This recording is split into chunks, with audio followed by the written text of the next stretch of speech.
literally wrecked this province. BC is a nightmare right now. It is a nightmare. Crap. But speaking of nightmares, let's talk about the Pride parades.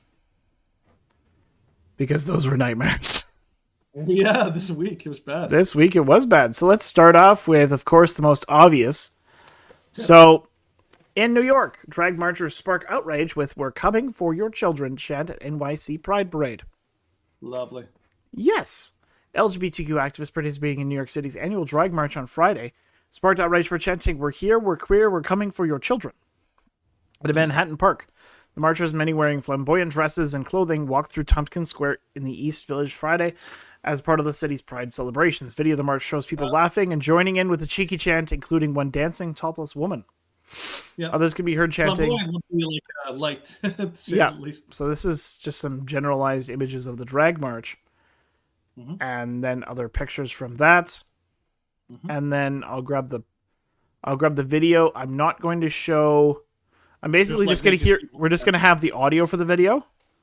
Yeah. I'm going to scroll down because it is inappropriate. Take you down because, yeah. So, amazing. Yeah. YouTube supports this, yet they will also take you down if you show this.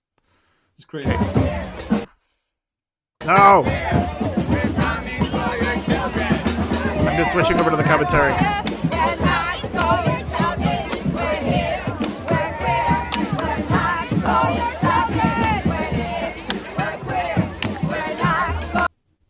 Yeah, that's totally appropriate. I don't know if you saw, Steven. Did you see that there was people were dancing in Manhattan? I think it was Manhattan, or it might be in DC, in a fountain. Yeah, but they were like completely 100% nude. Oh yeah, like many of them were completely nude. No, that was out in public. That was Toronto. That was Toronto. Yeah, there's actually the next story. Well, crazy! I didn't know that. Here, actually, I'll just switch over to that one. So, where is it? I scroll all the way down. Are Torontonians proud of naked marchers and Pride Parade? So, naked truth is once again men and women appeared in Toronto Pride Parades completely in the buff. Bud Light supporters Toronto Pride Parade attended by naked men. Video from the event shows naked men riding bikes and waving to a crowd that included kids. Jeez. Videos show off a group of naked men playing and rinsing themselves off alongside a fountain surrounded by kids. Lovely. So, thankfully, this is all blurred. But this is what the Toronto Pride Parade look like. This is what the New York Pride Parade looks like. This is what the Washington Pride Parade looks like. Washington Dems silent on nude pride cyclists exposing genitalia to crowd, including kids and families. So state Democrats who were in attendance at the Seattle Pride Parade remained silent on whether they condone nude cyclists who's participated in the public pride parade sparked intense backlash online. The Pride Parade over the weekend sparked backlash over the inclusion of a fleet of nude male cyclists whose genitalia was on full display to attendees, including families with children. Several of the naked riders went up to wash off at a fountain. Oh, it was Seattle too. Yeah. It was Seattle and Toronto. Several places. In town where children were amongst... There was also one in New York that was women. It was just women. Oh. Yeah, that's... So there's several. Yeah, this is so perverted. And it was ridiculous. Like, I, of course, fairly active on Twitter. We have over 3,500 followers on there, and I usually engage fairly frequently with other people there. And the reaction online is truly reprehensible. Yeah. Like, you say, like, the people who post to be like, oh, like, this is so clearly a joke. And it's like, seriously, guys? This is like it's a joke that's saying, "Oh, we're coming for your children." And it's like, guess what? We already saw, what was it? 3 members of the San Francisco Gay Men's Choir that were child molesters. There was only like 100 members of that choir, tops. And like we talked about before, something that I didn't know until I was looking into it. Several of the people featured in that video were convicted child molesters or sex offenders. Yes. Which was crazy because the whole shtick was like, oh, we're coming for your children. By the way, several of those people in that video that are coming were and converting your children. Pedophiles. Yeah. My goodness. Oh, it's totally reprehensible that these, and then it's just like, okay, And then people are like, oh, it's clearly a joke. And I'm like, oh yeah, so it's totally fine that they're supportive of twerking half naked in front of little children.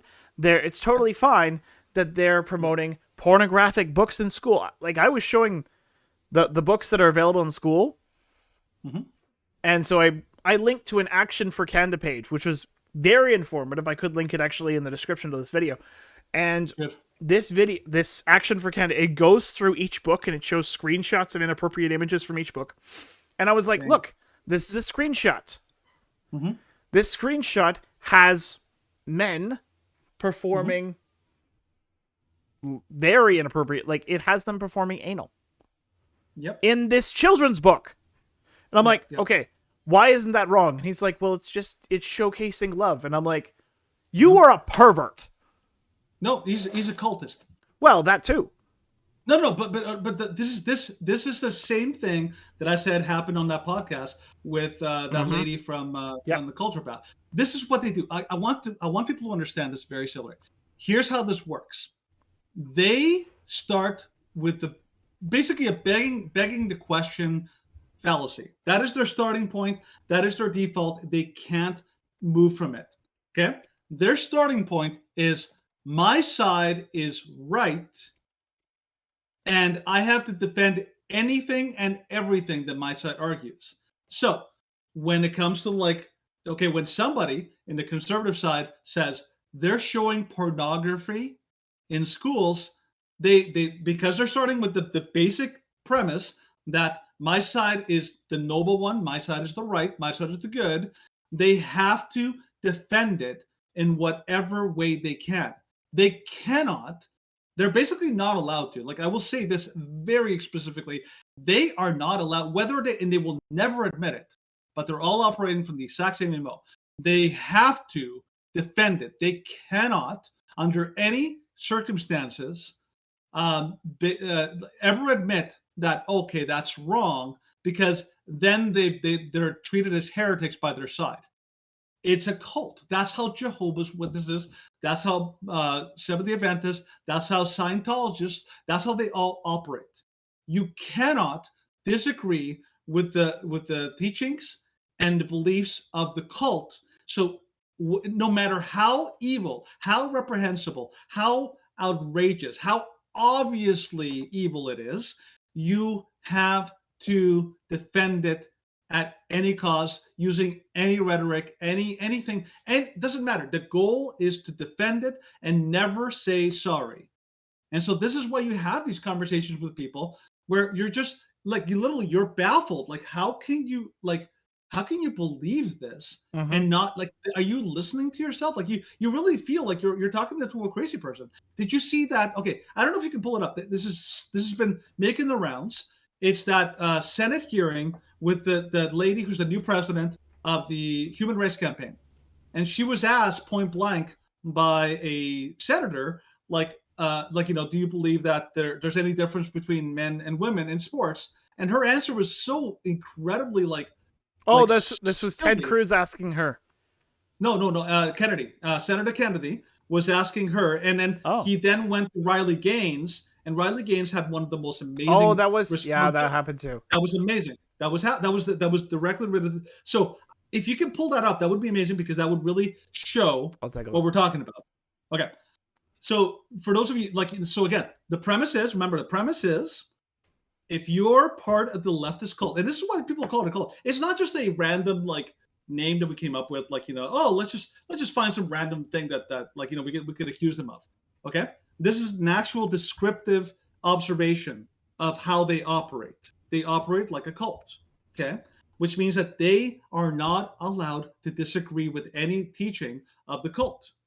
And there's multiple examples of this that you can really name. One of my favorites was there was a black conservative convert who used to be big into BLM.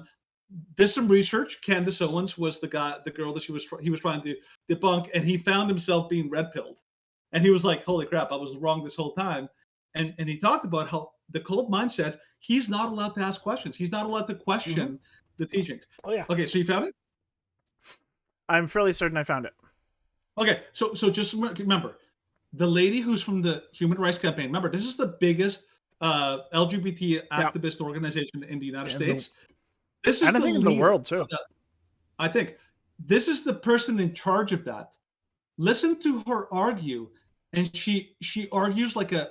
I will say she argues like somebody crazy. And what I mean that I'm not. It's not derogatory. I'm saying her views are so disconnected from reality that it's almost like borderline crazy. Crazy. One of the definitions of crazy is that you've lost grasp of reality. Okay, so this is how she talks, like somebody who has no grasp on reality and on real reality. Go ahead, Stephen. Over a biological female? Not as a definitive statement. Give me an example. Well, no, I don't think. How many female members of the NBA do you see? Well, I can say that, there's been this news article about men that think that they could beat Serena Williams in tennis, right? That they think that they could actually score a point on her. And it's just not the case. She is stronger than that. What's your experience, Ben? Male, female? Both Serena and Venus lost to the 203rd ranked male tennis player, which they're phenoms for women. My experience, my husband, he swam at University of Kentucky as well. In terms of accolades and in terms of national ranking, I was a much better swimmer than him. He could kick my butt any day of the week without trying. Women and some. Yep. Bam, bam, bam. Crushed. That is the leader of the president, the leader of the Human Rights Campaign. Yep. And if your leader is that like, oh, is that brainwashed? That brainwash, it makes you realize that washes down there. That means everybody in the Human Rights Campaign they're not intellectually honest. They are ideologues. They have to follow the cult script. In other words. Yeah. Also, if you want a very good, entertaining video to watch Ted Cruz grilling that lady. It is exceptionally entertaining. I want to because he's just like demolishes her, and she's just like. It's like it's brutal. Like, okay, I'll give you a good example. Going back because this this interview was so bad. That lady that Tim Pool was interviewing, like in the Culture War podcast, he actually took the book Gender Queer. He's like, have you heard of this book? She's like, I've heard of it. He's like going through it, and he's like, I can't even show this. I can't even point this at the camera. We would get like the stream would be taken down by YouTube because it's so incredibly graphic.